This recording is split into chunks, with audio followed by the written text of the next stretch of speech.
ladies and gentlemen, your top 3 for Binibining Zoning 2018. Napanood nyo ba ang give na give kong performance sa pelikulang Born Beautiful?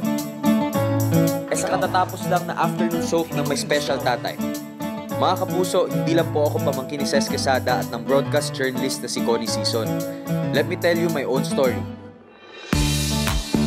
Ako po si Martin Del Rosario at ito ang kwento ng aking tunay na buhay.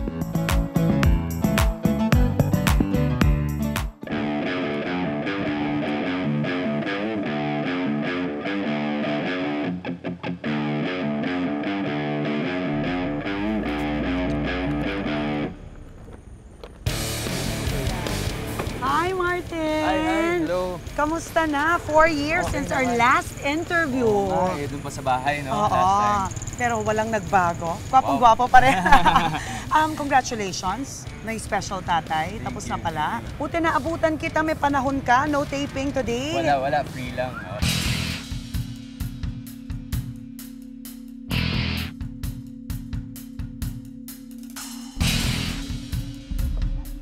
Always all out sa kanyang acting performance ang kapuso actor nating si Martin Del Rosario.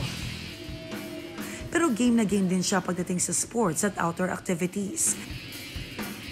Kaya ngayon, sasamahan ko siya at i-conquer namin for the first time ang all-terrain vehicle o ATV trail ride na ito sa isang adventure park dito sa Rizal.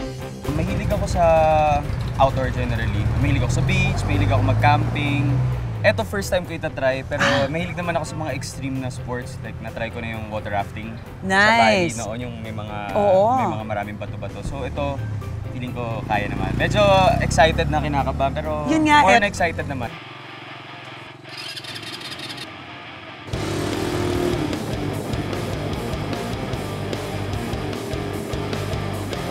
Halos 2 oras na nga abutin para malibot ang adventure park na ito sakay ng ATV.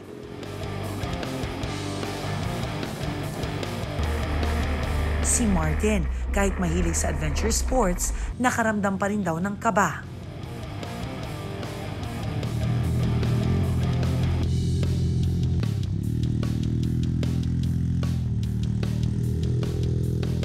Anong pinakamahirap na part? Dito sa pataas na yung walang... Yung pag ganun, ano? Yung may off-road, medyo off-road siya na Oo pataas. nga eh. Kasi pag binrake mo siya, atras siya.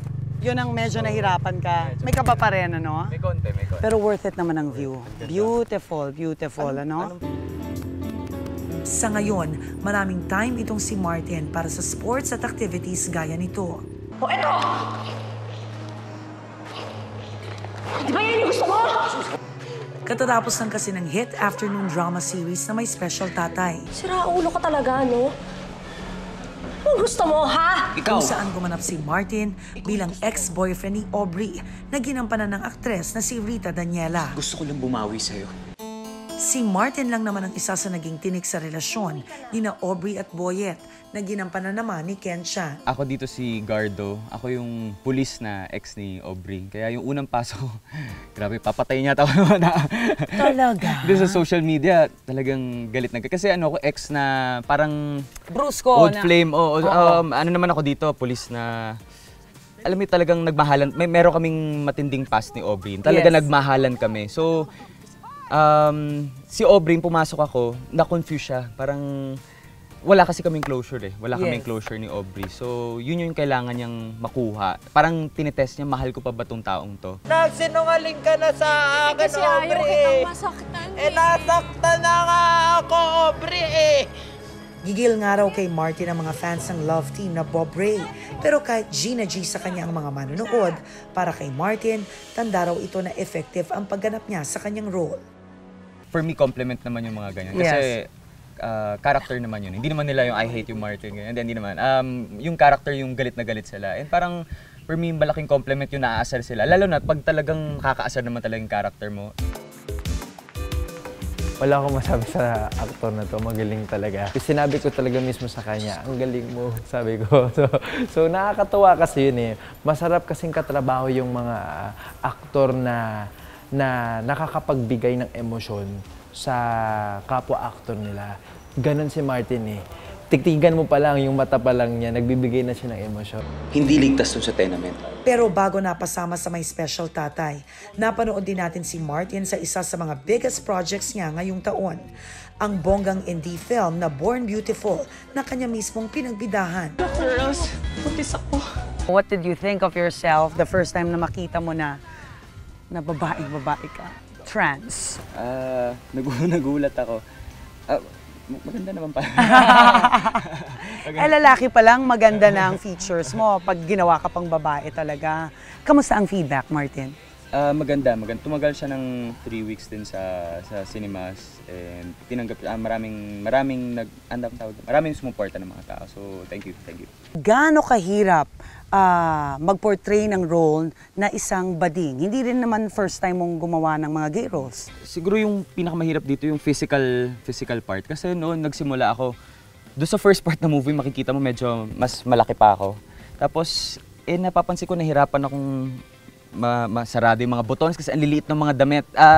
Mahirap masikip tapos lahat nakaipit. My greatest realization about love. Sa pelikulang Born Beautiful, gumaganap si Martin bilang si Barbs, na best friend ng karakter ni Paolo Ballesteros sa pelikulang Die Beautiful. Ipinalabas ito noong 2016 at prequel ng pelikula ni Martin. And I thank you. For me, malaking opportunity dahil alam ko yung success ng Die Beautiful. And napanood ko yung Die Beautiful, alam kong maganda siyang movie. Ang dumi-dumi mo kumain. Bukod sa pagpapapayat, alam niyo bang nagpa-body wax pa itong si Martin para sa flawless look ng kanyang karakter? Oo nga, alam naman ng lahat na balbon itong si Martin.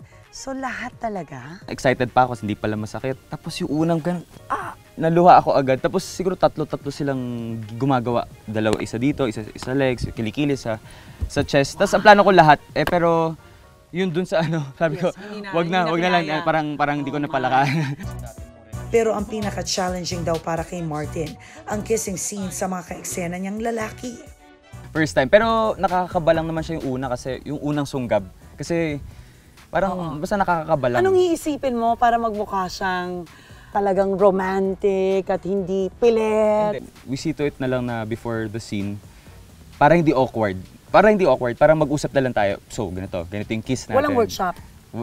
Wala. Ay, nag-workshop ako for... Walang practice? Walang ganon? Wala. Sa pagbabalik ng tunay na buhay, Ironically, sa aming family, ako yung humindi. Alam ko how hard it is na nasa industry ka.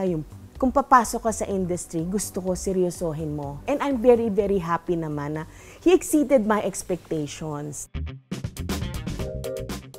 Alam nyo ba na kaya kong gawin yung boses ni Donald Duck? Sample.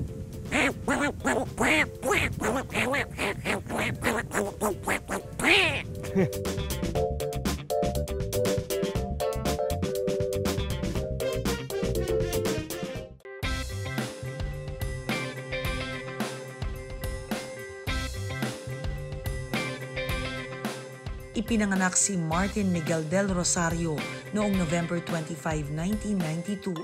Ikalawa siya sa 3 magkakapatid. Mula sa Quezon City ang kanyang pamilya.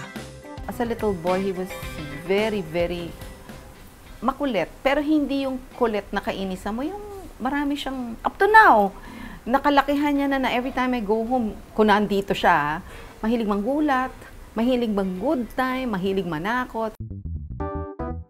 Bagamat pamangkin ng veteran actress na si Ces Quesada, hindi raw nila inakala na papasukin ni Martin ang showbiz. Ang cute-cute kasi mukhang lalaking manika, napakagwapong bata. Kaya ang sarap-sarap yakapin, taba-ching-ching pa, kaya lang nangangagat. So, ang hirap niya, aliw na aliw ka, pero at the same time, takot na takot ka kasi gaganon-ganon sa'yo, maya-maya kakagating ka.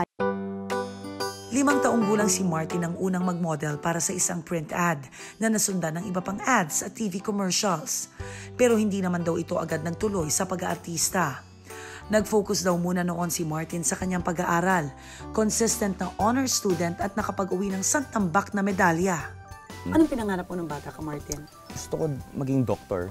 Gusto ko maging doktor. Kasi May naka-influensya bata pa ba? lang ako. Wala naman. Parang fascinated ako with human anatomy. Tsaka nung dati ng bata ako, kung iba mahilig sa cars, ako mahilig ako sa mga books. Yes. Yun yung, sobrang mahilig ako sa books and sa mga slime, mga ganyan, mga spiders. Nagko-collect ako ng mga animals. 14 years old si Martin nang tuluyang dumating ang pagkakataon na makapasok ng showbiz. Isang talent scout ang nakakita sa kanya at nag-imbita na subukang mag-audition sa isang TV network. Sabi ko, sigurado ka? Grabe yung load mo sa school. You're running for honors, ganito, ganyan.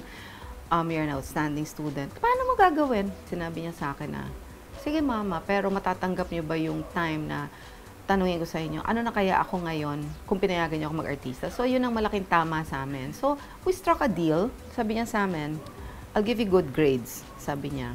Pag naapektuhan yung grades ko, pag nahirapan ako, then I'll be the one. Ako mismo mag-quit. Bigla may taxi na humara sa akin. Yung si June Reyes, yun siya yung nag-discover kay Gerald Anderson. Alright. Nagkataon kasi birthday ni Gerald doon, bumibili siya ng lechon sa Retiro. So you did get a call from June? No? Tumawag siya? Tumawag siya. Ano Tapos, sabi niya? Pumunta sa kabilang channel. Tapos, para siyang final casting yung dating. Yes. Hanggat sa pina-workshop na, after workshop, ni-launch agad, biglang show agad. So parang bilis ng mga nangyari. Ironically, sa aming family, ako yung humindi. Alam ko how hard it is na nasa industry ka. In-assure naman niya ako na nanay, like this, like that, like that, like that. Tapos sabi ko, sige. Finally, sabi ko, sige, I'll give you my support. Provided, I said, wala akong maririnig na masama sa mga co-workers mo, sa kasi kung papasok ka sa industry, gusto ko seryosohin mo. And I'm very, very happy naman na he exceeded my expectations. Nagawang pagsabayin ni Martin ang pag-aaral at pag-aartista. Sa kolehiyo, kumuha siya ng kursong Mass Communication sa University of the Philippines. So, ito yung isa sa mga classrooms ko dito sa Binalikan pa namin ang kanyang eskwelahan nang una natin siyang maitampok sa tunay na buhay taong 2015. Inirekomenda ng Department of Justice ang pagsasampa ng... Nasubukan na rin noon ni Martin sa school ang pagsabak sa production at news reporting gaya na lang ng kanyang tita, ang veteran GMA News anchor na si Connie Sison. Siya lang yan mismo, no? Kasi nakita niya rin siguro talaga na ito na rin naman yung kanyang linya. Nandito na siya sa broadcast industry din in a way, di ba? Ang pag-artista, syempre sa TV, pero at least ito, kailangan malaman din yung behind the scenes, di ba? Pero dahil sunod-sunod na ang naging projects ni Martin, hindi na niya natapos ang kanyang kurso. Hoy, kung babae ka! Sandali. Taong 2014, nang una siyang mapanood sa Kapuso Network sa psychological thriller series na Rodora X. Ilabas mo lang yan. Noong una, isa raw sa kinailangang ma-overcome ni Martin ang pagiging mahiyain. Sa likod kasi ng kamera, tahimik at aminadong introvert itong si Martin. Ako kasi pag nasa set, doon nawawala yung hiya yung lahat. Kasi for me, character ko yan eh. So, doon lumalabas yung passion, yung pagandahin mo. Wala ka nang iniisip, walang inhibitions. Yes, yes. Gusto ka na. Feeling ka na? Taong 2015, napanood naman natin si Martin sa drama series na Parikoy Anong tingin mo sa akin walang pakialam? at Buena Familia. Nag-aalala ako kay Celine Pakoy. May pattern ba? May ano ba yung nagiging role mo? Yung napupunta sa'yo? Basta mayamang boss na mayabang, na biglang charming. Meron din ako yung brusco na yung palaaway, na mayabang, na ano. Basta iba-iba siya. Naging parte rin si Martin ng drama series na Pinulot Ka Lang sa Lupa noong 2017 at fantaseryeng Mulawin versus Ravenna ng taong ding iyon. Tayo nang hindi mawala ng saysay pagkamatay ni Nanay Lourdes. Sa big screen naman, una siyang napanood sa horror movie na The Game taong 2010. Sa mahusay niyang pagganap, umani siya ng parangal bilang breakthrough performance by an actor at New Movie Actor of the Year sa 27th PMPC Star Awards for Movies. Yung The Game, yun yung first indie film na ginawa ko. Role ko doon, medyo may kapatid ako na umakit kami sa bundok na may mga cannibals. So, medyo dark. Ano ba? In-expect mo ba na mananalo ka for that Hindi. Yun nangyari yung awards night. Parang totoo pala yung ganun. Pag in-announce yung pangalan mo, para mag-slow mo talaga lahat.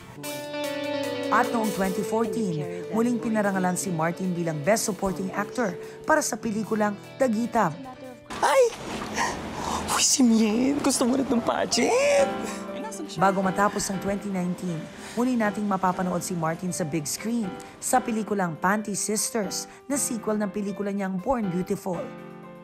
Ito raw ang bubuo sa Die Beautiful Trilogy.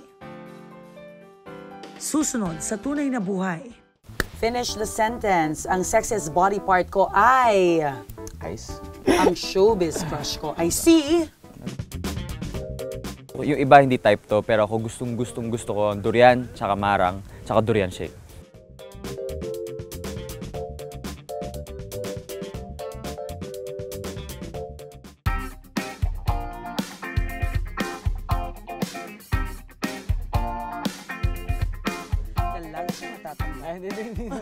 Sa pagpapatuloy ng aming kwentuhan ni Martin Del Rosario, magkakabukingan muna kami ng kapuso actor. Itong game na to, ang tawag dito ay Finish the Sentence. So mabilisan, Martin. Kailangan sagutin mo, wala nang isip-isip, ha? Okay.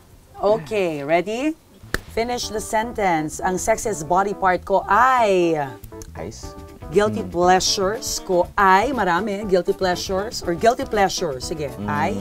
Romantic movies. Oh.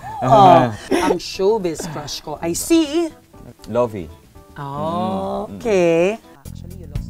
Matapos ang bookingan portion, sunod namang i-reveal sa atin ni Martin ang sekreto niya kung paano na-achieve ang toned body. Para sa arms, pwede raw subukan ang bench dip. So, ang gagawin mo lang, gaganyan ka, tapos, yeah, down. Yeah. 2.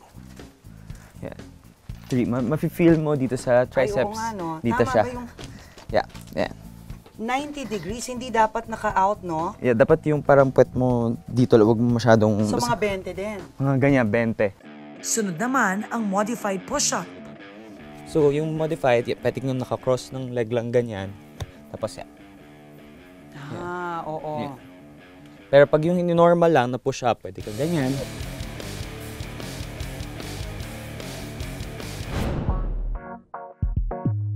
Ang regular na pag-e-exercise, sinasabayan ni Martin ng nauusong keto diet. Basically, yung keto kasi ano lang naman siya no carbs and no sugar. Okay. Pero pwede ang fats. Some fruits that are high in fat and no sugar, parang avocado. Yes, avocado, yes. so yan, very healthy. What do we have here? Saan ang breakfast, ang lunch at So, dinner? ang breakfast natin itong keto quesadilla. Okay. Tapos ang lunch natin itong heavy, peppered beef with sour cream sauce. Okay. And syempre meron siyang kalabasa. And tapos ang dinner natin yung mushroom chicken. Sour cream. Pero parang ito, okay na to, heavy to kasi makapal yung steak. Sipag at dedikasyon. Sa kanyang murang edad, maaga raw tumatak kay Martin ang mga kaugaliang ito, bagay na nabitbit niya hanggang sa pagtanda. Kaya para sa kanyang sining, para sa napiling propesyon, handa raw siyang ibigay ang sarili ng buong buo. Anong aral ng tunay na buhay ni Martin Del Rosario? Perseverance. Siguro parang sa lahat ng bagay, try mong gawin yung best mo. Kasi lahat ng hard work mo, babalik. Basta gawin mo lang yung best mo. Hanggang sa susunod na Miyerkules, ako po si Rhea Santos. Bawat karanasan, may mga aral na tumatatak sa ating mga puso at isipan. Sama-sama ulit tayong makibahagi sa mga kwentong personal, dito lang sa Tunay na Buhay.